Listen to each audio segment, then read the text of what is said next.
Thank you and welcome on and all who are present in this today for this webinar.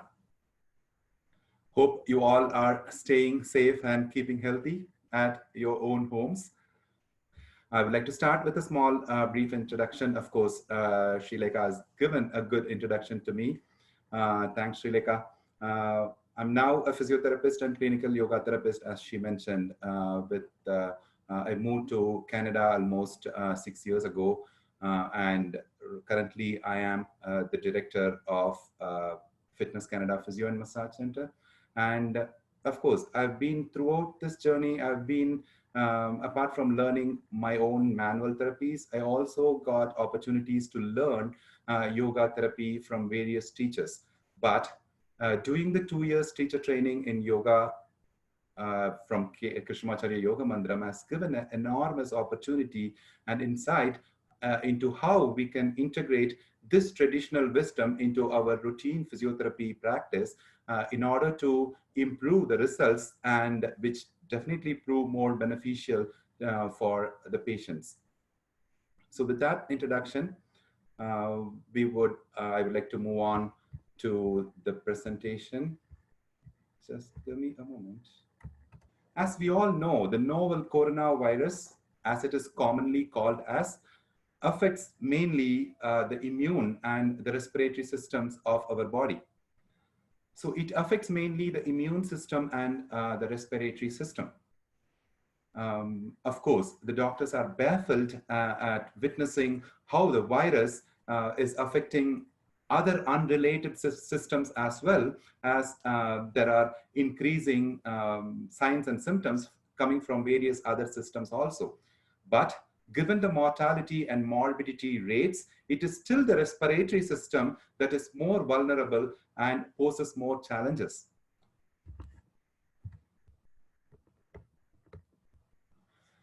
So there are solutions from both. Like, we as physiotherapists and respiratory therapists, we have our own techniques that we teach in order to improve the chest expansion as well as the lung capacity for the patients. On the other hand, there are sages and gurus from yoga therapists who have beautiful pranayama techniques in order which are time tested and getting endorsed by the doctors, and there are increasing amount of documents that support the effectiveness of these breathing techniques.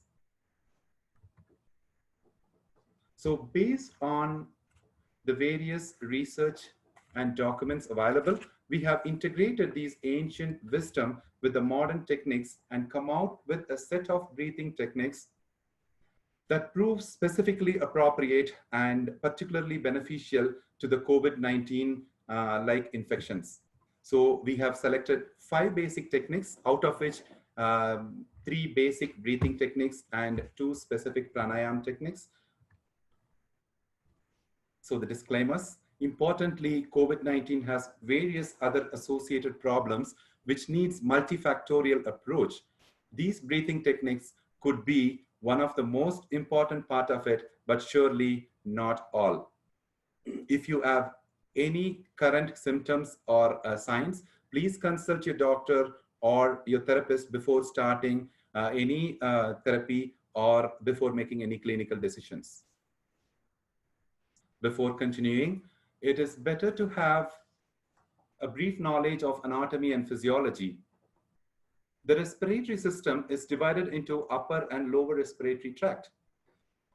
Upper respiratory tract starts from the nose, nasal cavity, paranasal sinuses, nasopharynx, oropharynx, and laryngopharynx, ending lastly at the larynx, the voice box. You can see how the structure of the upper respiratory tract. Starting from the nose, you can see the nasal cavity here, and 2 paranasal sinuses situated over and top of the nasal cavity. And then it proceeds as the pharynx, and it ends at the larynx, the voice box. The paranasal sinuses which are present here play an important role in the prevention of any lung infection. We'll be discussing about it shortly. Coming to the lower respiratory tract, trachea with the right and left lungs appear like an inverted tree, if you can see from this figure. The trachea, which branches as right and left main bronchus, after entering the lungs, it further divides into secondary bronchus. And it continues to branch further into smaller branches and finally ends as small bronchioles called terminal bronchioles. They further subdivide into several alveolar ducts, which finally end at cup-shaped alveoli.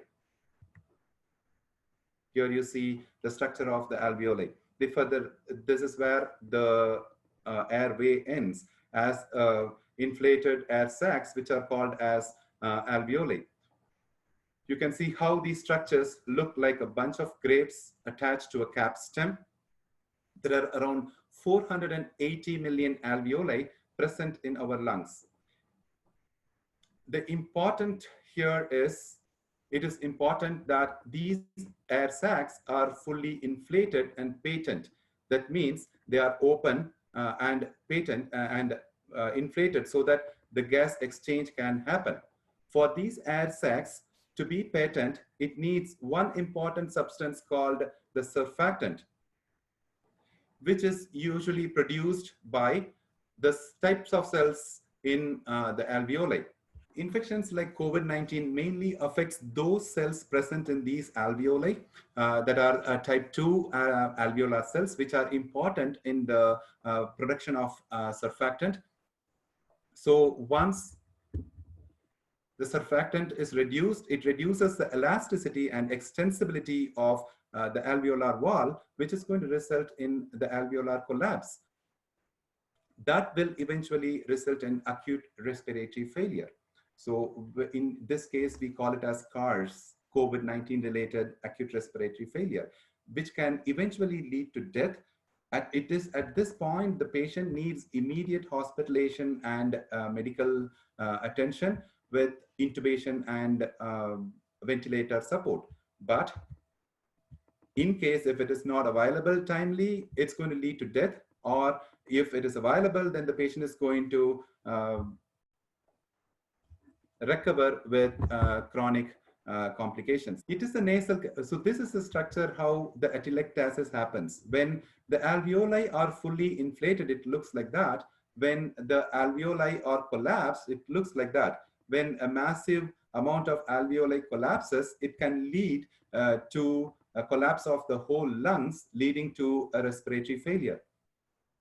Next slide, please. In order to prevent this, one important substance that is available, the nature has given, is the nitric oxide. The nitric oxide and our nasal cavity and the paranasal sinuses play an important role in the release of nitric oxide. This nitric oxide has two important roles. On the one hand, it is a sound antimicrobial, particularly antiviral. That means it can sterilize the air that enters our lung. On the other hand, this nitric oxide is important for the alveoli to produce the surfactant, which is important to keep the alveoli patent. So in that way, the nitric oxide released from the nasal cavity plays an important role as a first-line defense against any infection that enters the lung. So it is important whenever possible for you to breathe through your nose. And there are very effective pranayama technique, which has particularly the effect of stimulating the paranasal sinuses to increase the nitric oxide release, which will in turn activate the alveolar type 2 cells to increase the production of surfactant, which will prevent the collapse of the alveoli. Yes, it is the humming bee breath, the Bhramari pranayama, which we call it as, has this effect of preventing alveolar collapse and further complications due to COVID-19 like infections.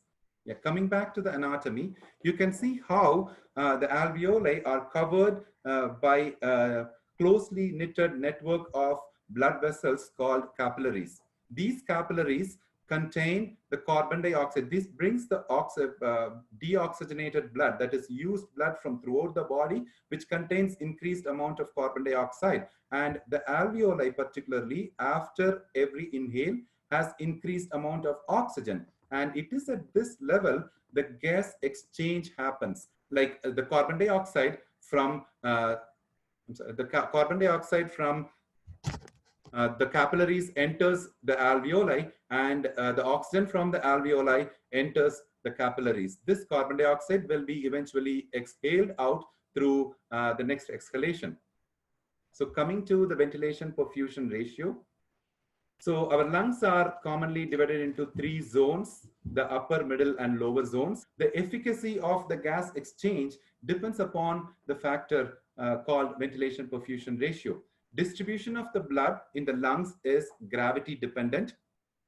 That means the basal area of the lungs, that is the lower part of the lungs, gets more blood, and the gas is free to move towards our upper lungs. So this leads to a ventilation perfusion mismatch. For the blood, the oxygen saturation to happen better, more blood needs to come into contact with the alveolar air. This will be affected if there is a ventilation perfusion mismatch. That's why in the common, nowadays commonly doctors ask the patients in the ICU to lie on their tummy so that they can direct the air to flow directly to the lower basal aspect of the lungs, so that they can improve the ventilation perfusion ratio. In turn, that it can improve the oxygen saturation. It is fascinating to know that we can achieve the same effect by using certain breathing techniques and pranayama techniques, even in an upright position or even lying on our back. We'll be seeing about those techniques shortly. Coming to the lung volumes, the total amount of air that our lungs can inhale and exhale, that our lungs can contain, is around 6 liters for a normal person, which is called as total lung capacity or volume, out of which around 1 liter always stays in the lungs, which is called as residual volume. So the rest, 4.5 to 5 liters, is the amount of air that can be breathed in and out during a long, deep breath. But in a normal breath, we are only taking 500 ml of air in and out, which is called as tidal volume. As we saw before in the anatomy, blood capillaries are present only at the alveolar level of the lungs. So up to terminal bronchioles, there cannot be any gaseous exchange happening. That means there is around 150 ml of air. So that means around 150 ml is present in the dead space where there can be no gaseous exchange happening. This is called as dead space volume. The tidal volume dead space volume ratio determines the effectiveness of the breathing. So higher the ratio, effective the breathing is. So that shows the relationship between the tidal volume and the effective breathing. So you cannot increase or reduce the amount of dead space volume. You cannot increase or decrease the amount of air in the dead space because that is constant. So you can only increase the amount of air in the tidal volume. Even if you improve the tidal volume, what matters is how much of air reaches the depth of the lungs and how much time it stays in the alveoli, because it is important that the air stays in the alveoli for it to the gas to get exchanged with the capillary blood flow. So that is where the breath hold technique and the deep breathing techniques come into effect. We'll discuss about it in detail shortly. So this is the difference. By improving the tidal volume, we are increasing the ventilation perfusion ratio, which is going to show how effective our breathing is. So the last one I would like to discuss is the effect of the stress and anxiety on our breathing apparatus. It has various detrimental effects because our stress and anxiety affects the way we breathe. We automatically go into a shallow breathing when we are stressed out or we have any mental strain. So that results in modification in the ventilation perfusion ratio that reduces the ratio, and it also results in the left shift of the oxygen saturation curve, which is going to reduce the oxygen saturation. It's also important through the vagus nerve, our emotion. See, the diaphragm, which is the breathing muscle, has three important connections. One, it has direct connection with the brain, and it has a direct connection with our emotions as well. So the emotions can influence how well our breathing muscle, the diaphragm, works. And also remember, the diaphragm is a postural muscles as well. So if your breathing is poor, it is not going, if your breathing muscle is weak, that is the diaphragm is weak, it is not just going to affect your breathing, it's also going to affect your posture. That's where these chronic lung problem patients get neck pain, back pain, shoulder pain, all those musculoskeletal problems secondary to the postural implications of weak breathing muscles. So based on all these research, we have come up with these basic breathing techniques, which has sound scientific foundations. We have considered various other factors in choosing the techniques.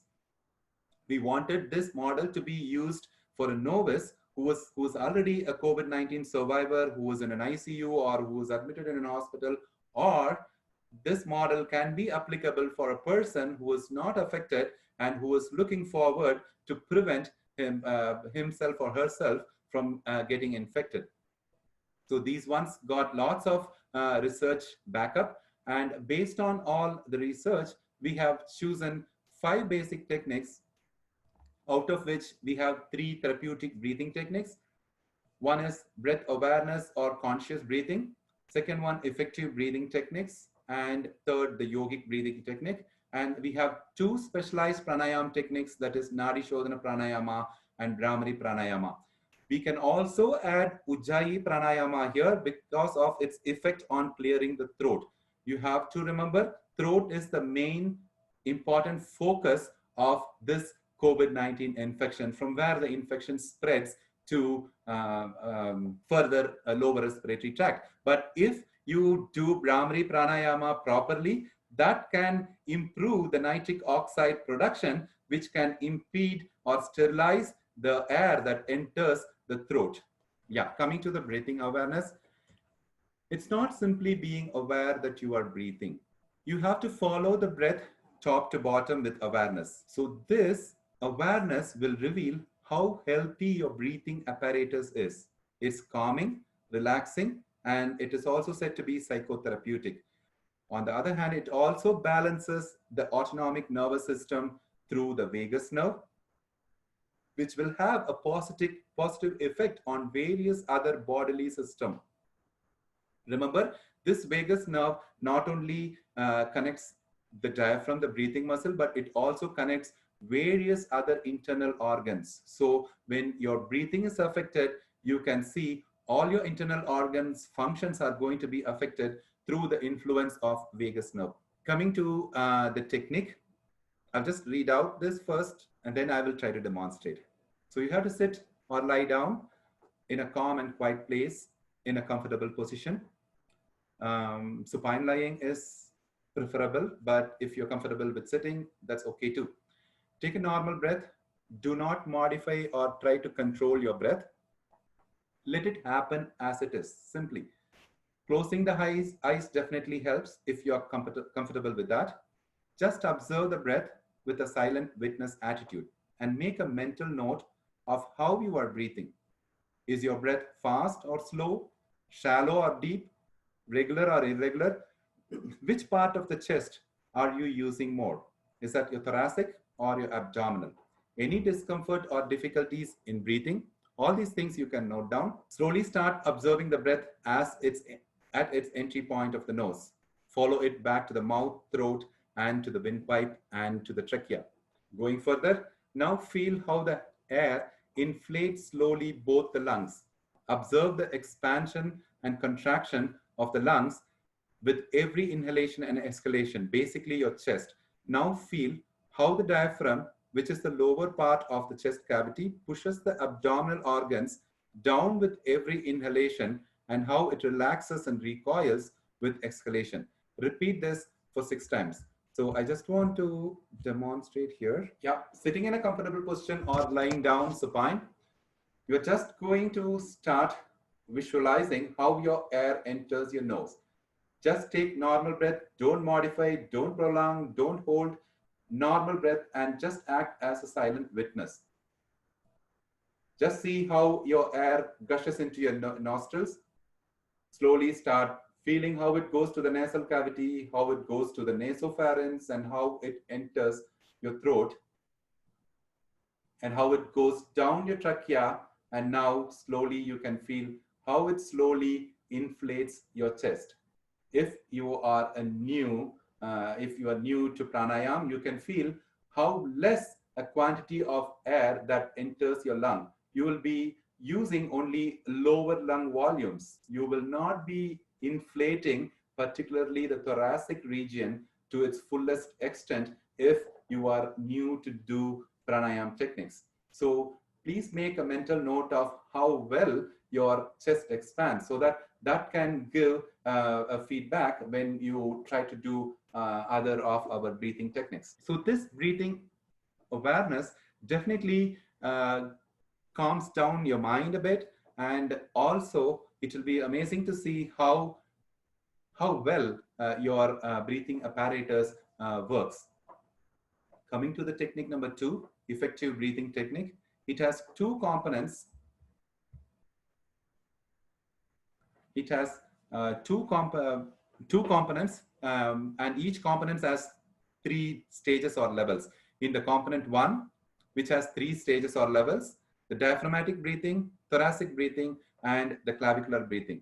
Yeah, you're going to sit in a comfortable position. We are coming to the diaphragmatic breathing first. Sit in a comfortable position. Place one hand on your abdomen.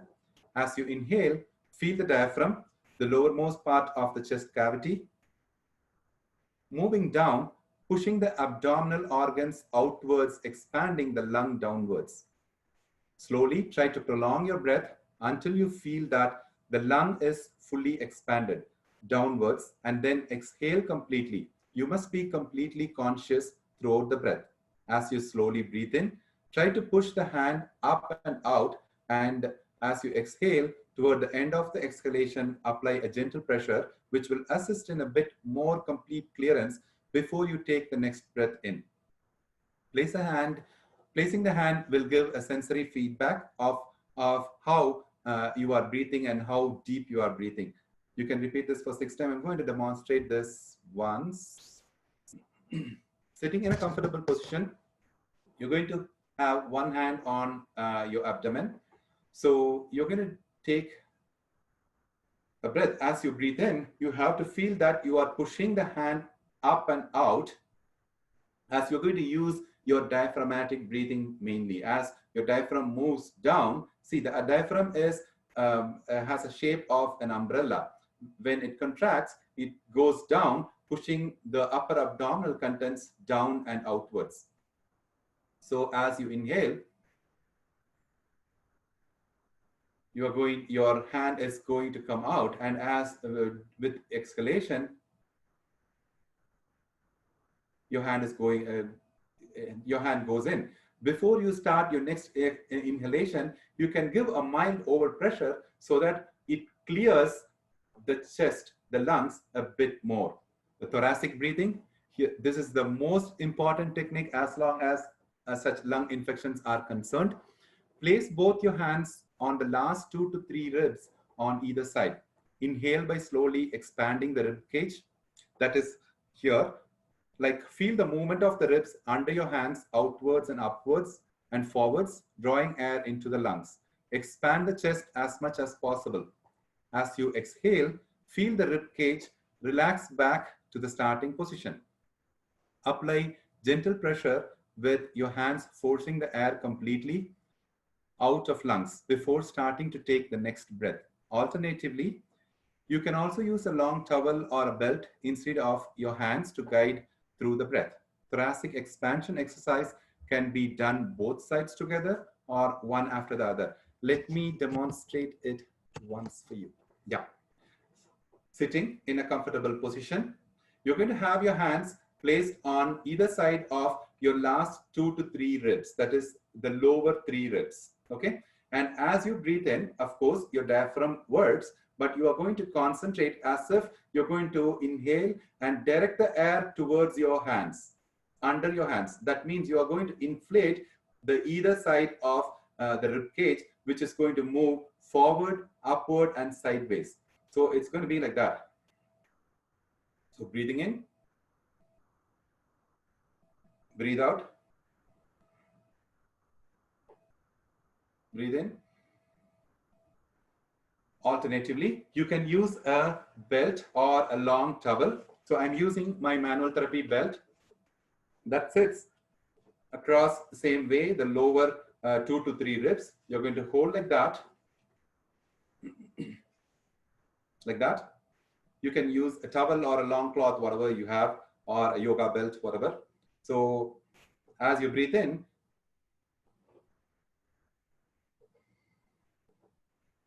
and as you breathe out, at the end of the breath, you can give a slight overpressure in order to increase, to give a bit more clearance from the lungs.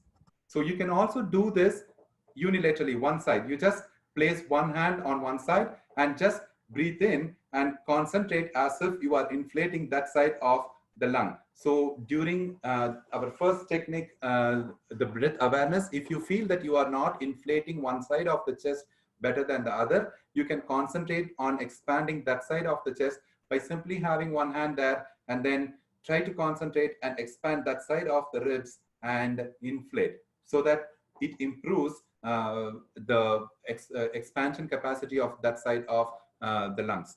The last one is the clavicular breathing. It's best to do this one side after the other. Place one hand over and above the clavicle. Start with the thoracic breathing. When the ribs are fully expanded more until slowly you can feel that the air is coming up to the upper portion of the air. Try to move your hand up and out with the breath as you inhale. Apply a gentle pressure at the end of the exhale. Can you demonstrate this? So you're going to have your hand over and above your clavicle. That is the upper portion of your chest. So start with the thoracic breath. So you're going to continue breathing until you feel inhalation in the top of, in the upper chest cavity. So it's going to be like that. And as you exhale, you can give a mild overpressure to assist in clearing that part of the chest. Yeah, that completes the component 1 of the effective breathing techniques. Coming to the effective breathing technique component 2, it is done in 3 levels or stages, level 1, 2, and 3. Here now we will be expanding the breath time-wise. Effective breathing technique component 2, level 1. So you're going to concentrate on your breath. Start numbering the inhalation and exhalation, like inhale 1, 2, 3, 4, and exhale 1, 2, 3, 4. You can keep both components equally numbered or have the exhale longer than the inhale. To start with, we will have both components equal. So the ratio would be 4:4. That means inhale for 4 counts and exhale for 4 counts. If you're not comfortable with 4, then you can start from count 3. So keep increasing the numbers as you progress. Ideally, increase your exhale component first before increasing your inhale component. So I'm going to demonstrate simply this one. So you can use either diaphragmatic or thoracic or clavicular breathing. We don't encourage much of clavicular breathing here. So our main concentration would be either on the thoracic expansion or the abdominal expansion. So I'm going to simply demonstrate once. You're going to number with your hands. You're simply going to do 4 counts, and it is important that you stick to these numbers. So as I'm going to use my abdominal breathing, so I'm going to do like inhale,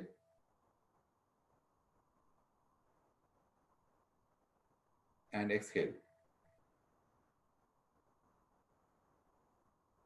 The next one is in the level 2, component 2. We are going to add one more component.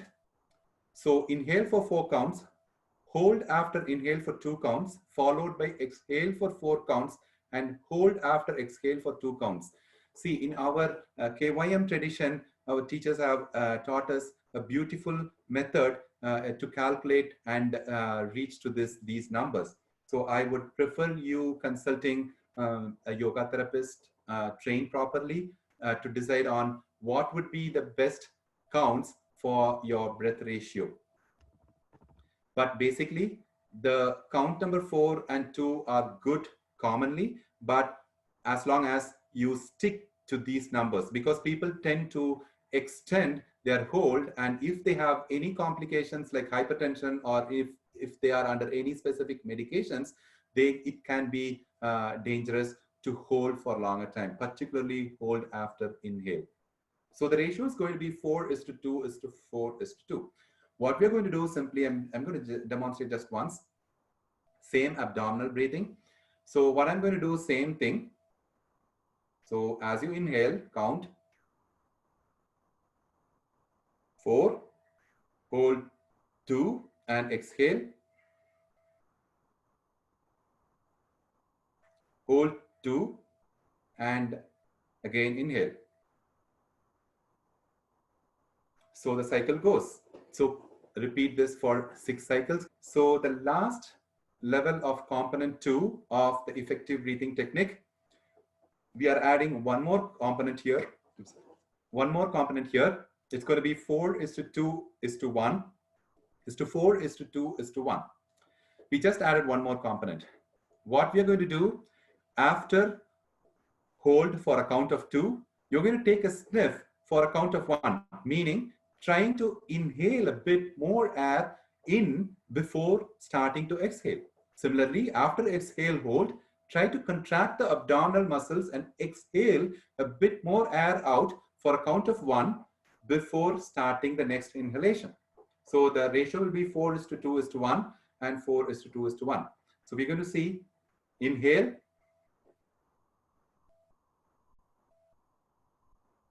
4, hold 2. So before you start exhalation, what I'm going to do, I'm going to force intake a bit more air and then exhale for 4, hold for 2. And before I take the next inhalation, I'm going to contract my abdomen and force exhale for a count of 1. And then start my next inhalation. Okay.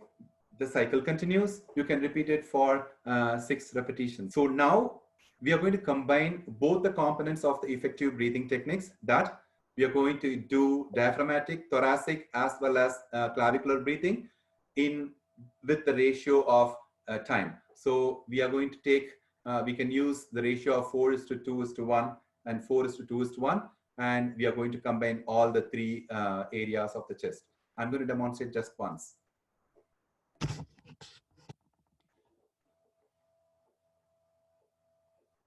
Starting from the diaphragm, first you use the diaphragmatic breathing and go to the thoracic breathing and go to the upper chest breathing. You have to complete all this within that 4 counts. If you are not comfortable, you reduce the number of counts, or if you're not comfortable, if you want to increase, if you are a regular practitioner, probably it will be too less to start with 4. You can increase your numbers if you are comfortable. So I'm going to still use the same numbers as that is more comfortable. Starting inhalation.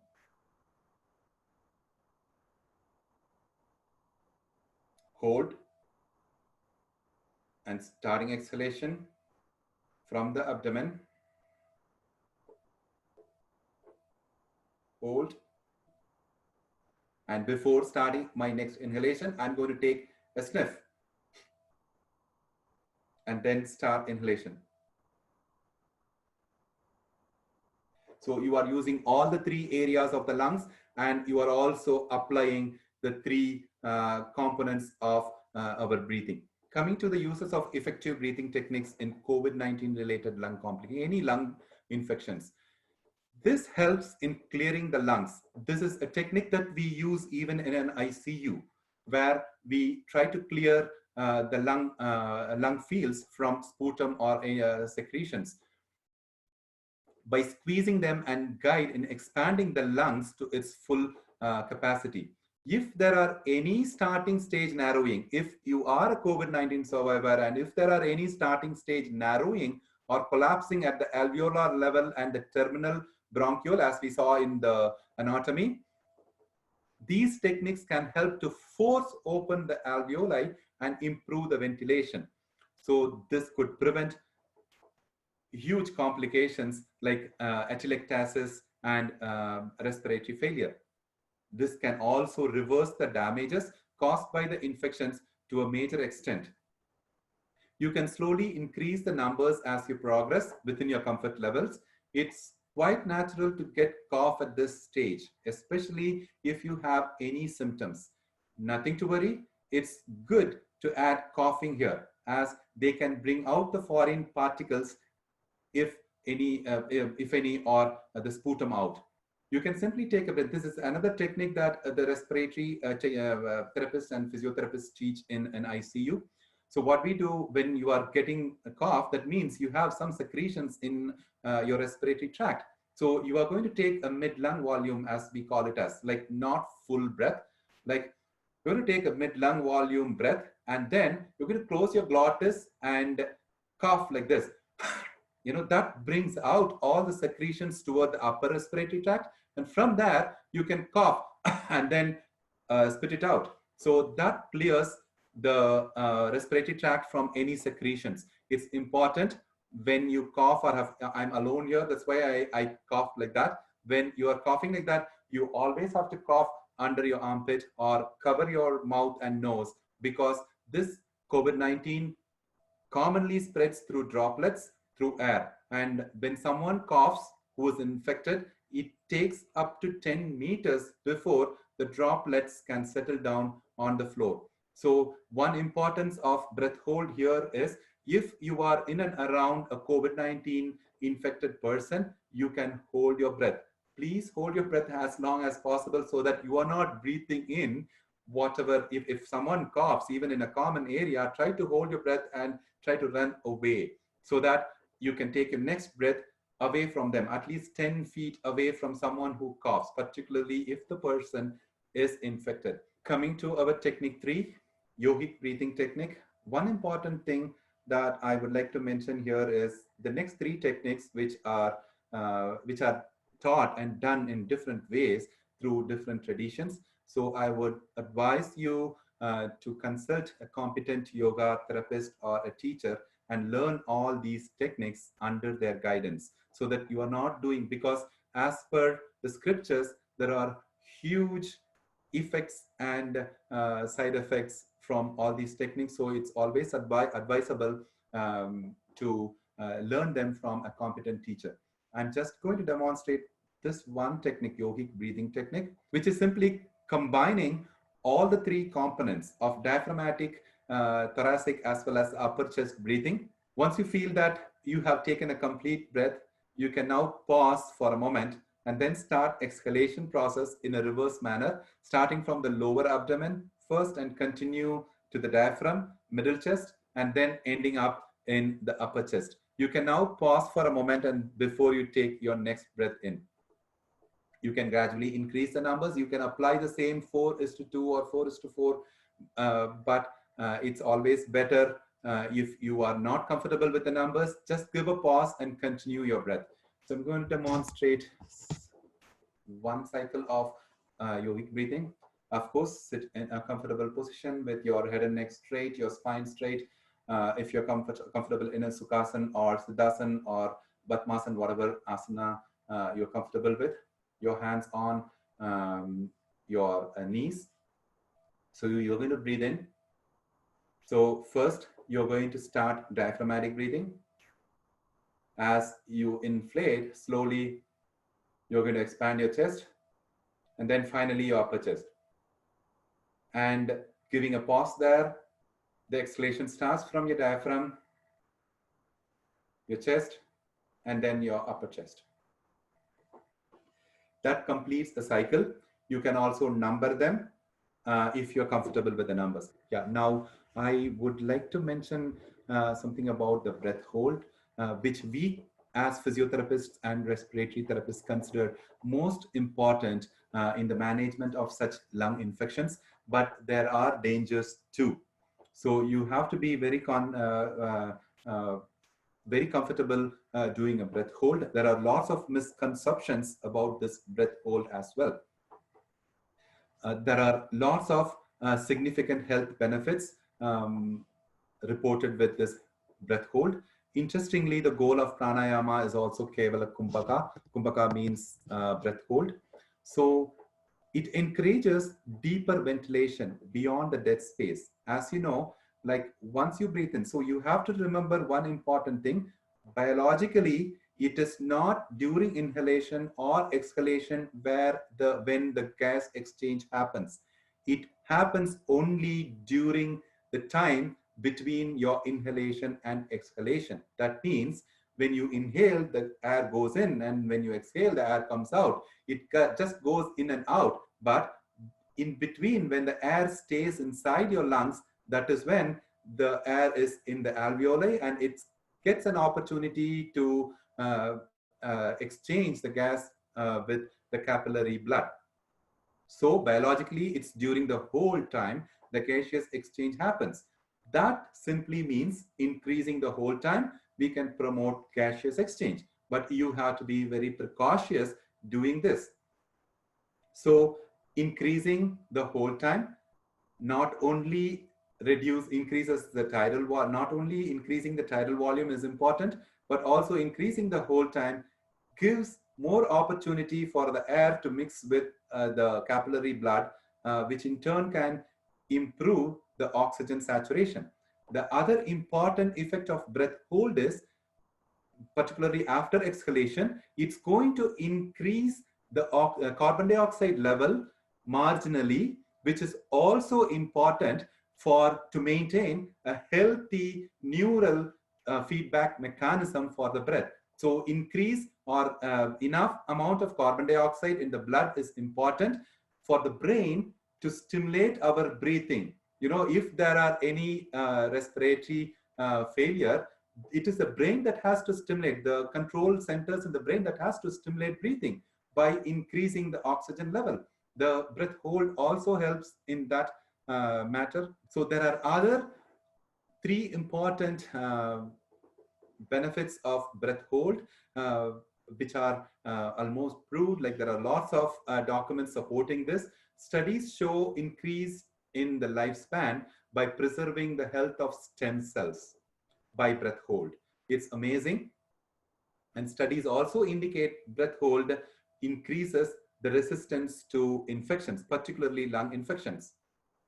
And it is also possible to regenerate new tissue in the brain, which is important in many other diseases like Alzheimer's.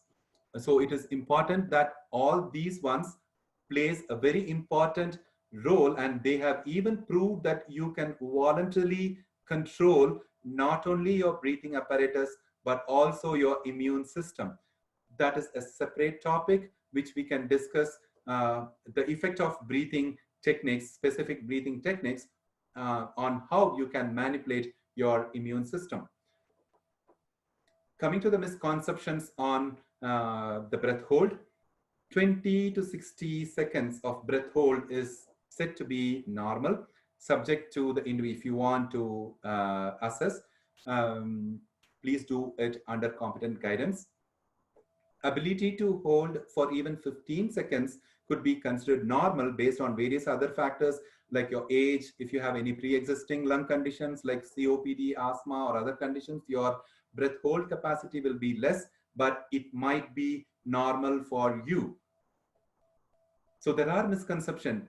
This breath hold definitely is an indication of your well-being of your lungs, but it is definitely not an indication of any infection. So you cannot take this as an indication whether you have a coronavirus or not, but it definitely shows how healthy. If you are able to hold your breath longer, that means your lungs are definitely working better. Coming to the special pranayama techniques, there are various special pranayama techniques which all are very beneficial for the whole body and mind. So we have chosen only two of them, which have very particular direct effect on the lung infections like COVID-19, which are Nadi Shodhana Pranayama and Brahmari Pranayama. Considering the ability of a person who is in an ICU, who can the easy way to learn, we have that is one other important factor we have considered, that these two techniques would be much easier to learn even compared to Ujjayi.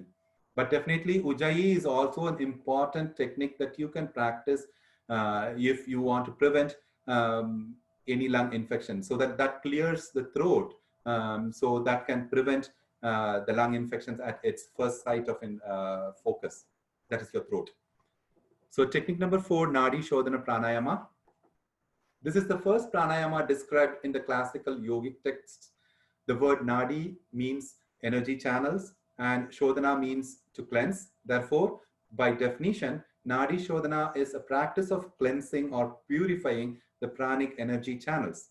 There are many other benefits attributed to the practice of this pranayama by scriptures and also by research. There are several research results that show how this Nadi Shodhana Pranayama can bring about a balance between the sympathetic and parasympathetic nervous system, which will in turn bring balance and harmony in every bodily system. Remember, this sympathetic and parasympathetic system, which are the constituents of autonomic nervous system, which all are connected through the vagus nerve. So once you can calm down this autonomic nervous system, you can calm down almost all the visceral organs, abdominal viscera as well as the thoracic viscera, because you are calming down the vagus nerve, which also supplies all these visceral organs. So I would advise in this juncture, I would advise you, if you are interested to learn all these, particularly these two pranayama techniques, please follow the link given below, where our senior teacher, Mr. VSR, has beautifully explained all the pranayama techniques and also demonstrated. Please follow that, or consult a competent yoga therapist and learn from them. Coming to the last very important breathing technique. This is one of the most important technique of pranayama, which has almost all the qualities needed to fight against the lung complications due to coronavirus infection. The word Brahmar means bee. This practice is also so called because the practitioner imitates the same deep, low-pitched humming sound as that of the black bee. It is also important to practice this technique with Shanmughi Mudra, which is known as closing the 7 gates. I think they have one more slide. Yeah. The humming and closure of the nose cause the vibration in the nasal cells that promotes release of nitric oxide from the paranasal sinuses into the nasal cavity, which as we saw in our initial introductory session. This nitric oxide released at the nasal cavity is found to act as a frontline defense against infections. This we have discussed already. Yes, it has an antimicrobial or antiviral effect that sterilizes the air that can enter the throat or the lungs. Also, this nitric oxide plays a vital role in the production of the surfactant at alveoli. As we saw earlier, this helps to prevent collapse of the lungs. Especially the sound causes the right vibration in the nasal cells, which are needed to activate the paranasal sinuses, which are situated over and above the nasal cavity. Hope you remember from the anatomy session. So chanting Om along with pranayama also has similar effect. So all these breathing effect, particularly with Brahmari pranayama, so we are also constricting the nose. So that causes the needed vibration in the nasal cells to produce or activate the paranasal sinuses to produce the nitric oxide. And interestingly, in our tradition, we also use this particularly in exhalation. So during exhalation, you are doing the vibration with which you are producing release of more nitric oxide. And during the next inhalation, you are going to carry that nitric oxide which is produced to your lungs. And with hold, you are going to hold that nitric oxide in the deep lung level so that it can help the alveolar cells to produce more surfactant. In this way, as per our research, it is this Bhramari pranayam technique which is more important and have direct effect on managing the COVID-19 kind of lung infections. But I advise once again, please consult a competent yoga therapist to learn all these techniques, or follow the link given in the comment section, probably the YouTube link where our teacher have demonstrated all these breathing techniques and pranayam techniques beautifully. So I thank one and all for being with me here.